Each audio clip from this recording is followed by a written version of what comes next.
Assalamualaikum warahmatullahi wabarakatuh. Perkenalkan, saya Wika Binayung, mahasiswi Fakultas Hukum dengan nomor mahasiswa 22410827, yang pada kesempatan kali ini akan mempresentasikan praktik penyusunan kontrak yang telah saya susun. Dan di sini tugas ini saya buat atau saya susun untuk memenuhi tugas praktikum penyusunan kontrak berdasarkan dengan teori-teori penyusunan kontrak yang sedikit banyak sudah dipelajari di dalam kelas, maupun juga mengacu pada Undang-Undang Jabatan Notaris dalam penyusunan sistematika kontrak ini yang terdiri dari pendahuluan atau awal akta, kemudian ada bagian isi atau badan akta, dan juga bagian penutup atau akhir akta. Sebagai langkah awal, kontrak ini disusun dengan one clause one concept untuk memudahkan interpretasi dan juga menghindari adanya multitafsir. Jadi, penyusunan kontrak ini untuk analisis anatominya dimulai dari bagian judul. Di sini judulnya telah dibuat dengan atau secara spesifik, yang mana judulnya perjanjian jual beli mesin kontrak offset, sehingga bisa diketahui adanya objek yang spesifik berupa mesin cetak offset. Kemudian karena kontrak atau perjanjian ini merupakan akta di bawah tangan, maka tidak dilakukan penomoran kontrak karena dokumen-dokumen ini sendiri merupakan kepemilikan dari para pihak itu sendiri dan juga tidak berkaitan langsung dengan sistematika penomoran pada akta otentik. Kemudian bagian berikutnya yang dapat dianalisis adalah bagian pembuka. Di sini pembuka telah menjelaskan adanya hari, kemudian tanggal, waktu, kemudian juga tempat dilakukannya kontrak tersebut, yaitu dalam hal ini adalah hari Senin, tanggal 20 Agustus tahun 2003, pukul 9 waktu Indonesia Barat, di Jalan Taman Siswa nomor 158, Yogyakarta. Sehingga dapat diketahui bahwa pembukaan atau bagian anatomi pembukaan dalam kontrak ini telah sesuai dengan Undang-Undang Jabatan Notaris. Kemudian, untuk bagian berikutnya yang dapat dianalisis adalah bagian komparisi.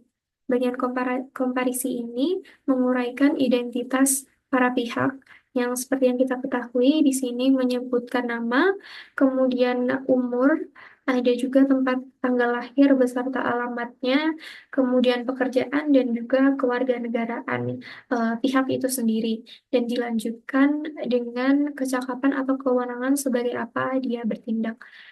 Begitu pula untuk pihak kedua yang bisa kita ketahui, di sini pihak pertama yaitu Harry itu bertindak untuk dan atas nama dirinya sendiri, sedangkan pihak kedua yaitu Ron dia bertindak atas nama Badan Hukum untuk Perseroan Komanditer CV Bumi Putra. Kemudian di bagian berikutnya yang bisa kita analisis adalah bagian pertimbangan atau premis. Di bagian ini adalah menjelaskan mengenai pokok persoalan atau latar belakang dari kesepakatan yang bersifat statement of fact. Sehingga dalam hal perjanjian ini bisa kita ketahui bahwa eh, pihak pertama berniat untuk menjual mesin cetak offset kepada pihak kedua yang sebagaimana juga pihak kedua telah menyetujui dan juga sepakat untuk membeli mesin cetak tersebut dengan harga yang telah disepakati dalam perjanjian ini, yaitu sebesar 150 juta rupiah. Kemudian di bagian berikutnya dapat kita ketahui adalah bagian isi dari perjanjian, yaitu misalnya dari pasal demi pasal. Jadi isi dari perjanjian ini sendiri sebenarnya terdiri dari beberapa klausa, antara lain yang pertama ada klausa definisi yang terdapat dalam pasal 1 sebagai berikut, misalnya menjelaskan mengenai definisi atau istilah dari perjanjian, kemudian barang, uang muka atau yang kemudian nanti juga disebut down payment atau DP. Kemudian ada juga mengenai force majeure. Jadi untuk klausa definisi sudah dipenuhi dalam pasal 1. Kemudian untuk klausa transaksi ada dari pasal 2 mengenai jenis barang, pasal 3 mengenai jaminan, pasal 4 mengenai harga barang itu sendiri, dan juga sampai pasal 5 mengenai cara pembayaran. Kemudian eh, klausula yang berikutnya dalam isi perjanjian itu sendiri ada klausula spesifik yang terdapat dalam pasal 6 mengenai hak dan kewajiban para pihak yang di sini disebutkan dalam 4 ayat, kemudian dengan beberapa sub huruf, kemudian mengenai eh, pasal 7 sampai dengan pasal 9 juga berkaitan dengan ketentuan pembatalan, pengiriman barang, dan juga sanksi atas keterlambatan barang. Kemudian terdapat klausula umum yang terdapat dalam pasal 10, misalnya mengenai force majeure. Di sini dijelaskan dalam 3 ayat. Kemudian juga pasal 11 mengenai hukum yang berlaku apabila perselisihan atau ada penafsiran dan pelaksanaan dalam perjanjian ini itu tentu dilakukan dalam hukum Republik Indonesia. Kemudian sampai dengan pasal 12 mengenai penyelesaian perselisihan yang tercantum dalam 2 ayat. Kemudian untuk bagian anatomi yang berikutnya yang dapat kita ketahui adalah mengenai pasal-pasal perjanjian dan juga kategorinya. Di sini untuk pasal 1 mengenai definisi adalah termasuk dari ketentuan umum itu sendiri, misalnya pengertian perjanjian, yang dalam hal ini adalah perjanjian jual beli mesin cetak offset beserta seluruh lampiran, kemudian perubahan dan atau tambahan yang secara tertulis disepakati oleh para pihak dalam perjanjian ini. Kemudian pengertian barang yang dijelaskan dalam beberapa pasal, misalnya pasal 4, pasal 5, dan seterusnya, yang tentunya pasal tersebut atau definisi dari barang itu adalah mesin cetak offset itu sendiri. Kemudian uang muka atau DP yang kemudian diatur dalam pasal 5 ayat 1. Kemudian bagian force majeure sebagai keadaan memaksa di luar kendali para pihak yang menghambat pelaksanaan kewajiban sebagaimana diatur dalam pasal 10. Kemudian untuk ketentuan pokok itu ada atau tercantum dalam pasal 2 sampai dengan pasal 6 yang mencakup objeknya. Di sini ada jenis barang, kemudian ada jaminan, kemudian harga barang, cara pembayaran, dan juga pasal 6 adalah hak dan kewajiban para pihak sebagai berikut ini.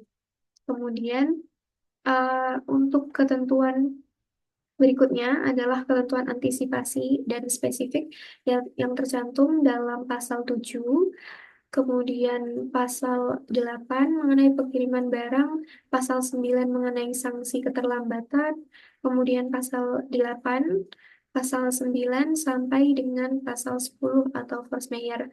Jadi pasal 7 sampai pasal 10 itu sendiri termasuk dalam pasal ketentuan antisipasi dan spesifik. Kemudian untuk bagian berikutnya ada klausula penunjang. Klausula penunjang ini tercantum dalam beberapa pasal yang ada dalam pasal 6 misalnya. Pasal 6 ini mengandung klausula affirmative covenant, yaitu perjanjian para pihak untuk melakukan hal-hal tertentu selama masa perjanjian tersebut. Misalnya di sini pihak pertama harus menyerahkan barang kepada pihak kedua sesuai dengan jenis, jumlah, spesifikasi, dan juga waktu sebagaimana diatur dalam perjanjian ini. Kemudian ada juga mengenai klausula negatif covenant, yaitu janji para pihak untuk tidak melakukan hal-hal tertentu selama adanya perjanjian ini. Misalnya untuk menjanjikan bahwa barang itu tidak sedang dalam sengketa atau menjadi jaminan kepada pihak lain. Kemudian untuk bagian anatomi kontrak yang berikutnya adalah mengenai klausula perjanjian khusus. Jadi klausula ini itu adalah klausula penting dalam transaksi lintas batas yang bernilai tinggi dan juga tercantum dalam beberapa perjanjian seperti misalnya ada dalam pasal 10 mengenai force majeure. Jadi dalam pasal 10 ini apabila terdapat force majeure bisa diatur dalam ayat 1 seperti bencana alam dan sebagainya. Kemudian ada ayat 2 huru-hara, kerusuhan, pemberontakan, dan perang, ataupun juga ayat 3 apabila ada keterlambatan dan kelalaian dikarenakan pihak kedua, maka pihak pertama tidak dapat diwajibkan untuk membayar uang denda. Kemudian mengenai pilihan hukum, ini masih mengenai bab perjanjian khusus yang klausulnya terdapat dalam pasal 11, yaitu hukum yang berlaku. Di sini apabila terjadi segala perselisihan yang berkaitan dengan penafsiran dan pelaksanaan perjanjian akan didasarkan pada hukum Republik Indonesia. Kemudian mengenai penyelesaian sengketa juga terdapat dalam pasal 12. Jadi apabila terjadi perselisihan dalam perjanjian ini, maka kedua pihak akan bersepakat untuk yang pertama, apabila terjadi perselisihan dari perjanjian tersebut dapat diselesaikan secara musyawarah. Ini adalah langkah yang pertama. Kemudian yang kedua dalam ayat 2 ini apabila jalan kekeluargaan atau musyawarah yang terdapat dalam ayat 1 tersebut tidak memuaskan kedua belah pihak, maka perselisihan akan diselesaikan melalui Pengadilan Negeri Yogyakarta. Kemudian untuk bagian anatomi kontrak yang dapat dianalisis berikutnya adalah bagian penutup, yaitu ada dalam pasal 13. Jadi bagian penutup ini menyebutkan bahwa surat perjanjian ini dibuat di atas kertas berbaterai secukupnya dengan ditandatangani dan dibuat rangkap dua yang berkekuatan hukum tetap dan sama, serta masing-masing dipegang oleh pihak pertama dan juga pihak kedua, yaitu Harry dan juga Ron. Kemudian setelah itu disebutkan bahwa perjanjian ini dibuat dalam dua rangkap bermaterai cukup, seperti yang disebutkan sebelumnya, dan juga tentunya ditandatangani oleh kedua pihak serta dua orang saksi, sehingga dapat disimpulkan bahwa bagian penutup ini harus yang poin pertama adalah dibuat dalam dua rangkap dan bermaterai cukup. Kemudian poin penting yang kedua adalah ditandatangani para pihak sebagaimana dicantumkan sebagai berikut ini: pihak pertama yaitu Harry, kemudian pihak kedua yaitu Ron. Kemudian poin berikutnya adalah ditandatangani kedua pihak dan juga dilaksanakan atau disaksikan oleh dua orang saksi. Disaksikan oleh dua orang saksi dalam hal ini adalah Dobby dan juga Luna. Kemudian materai yang cukup dimaksud di sini adalah materai 10.000. Kemudian untuk bagian-bagian yang lebih detail bisa dilihat dalam file yang akan dikirimkan. Kemudian mungkin dari penyusunan kontrak ini sendiri dari saya sudah cukup. Demikian presentasi saya mengenai perjanjian kontrak jual beli mesin cetak offset yang telah saya buat. Semoga penjelasan ini memberikan gambaran yang jelas tentang struktur dan juga isi kontrak yang baik dan sah secara hukum. Wassalamualaikum warahmatullahi wabarakatuh.